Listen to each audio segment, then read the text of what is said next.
আমরা অনেকেই কবরস্থানকে ভয়ের জায়গা মনে করি, কিন্তু এই কবরস্থান আমাদের জন্য অনেক শিক্ষার জায়গা।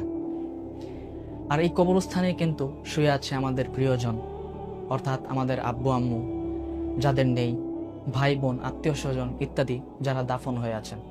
সত্যিকার অর্থে কবরস্থানই হচ্ছে আমাদের সে আসল ঠিকানা, যেখানে আমাদেরকে পাড়ি জমাতেই হবে। মহান রব্বুল আলামিন কোরআনের মধ্যে যে কথা উল্লেখ করেছেন সেটা আমরা সবাই জানি, কুল্লু নাফসিন যায়িকাতুল মাউত, অর্থাৎ যার মধ্যেই প্রাণ আছে তাকে মৃত্যুর স্বাদ গ্রহণ করতেই হবে।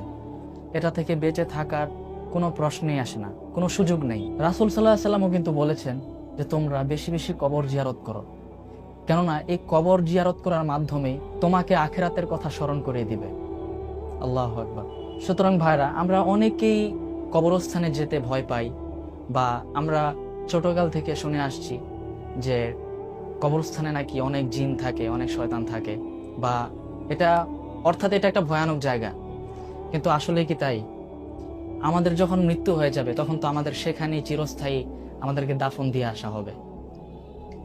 সেজন্য হলেও আমরা দিনে 3 বার 4 বার, একবার হোক অথবা একটা টাইম হোক, আমরা যেন একবার হলেও কবরস্থান থেকে ঘুরে আসি।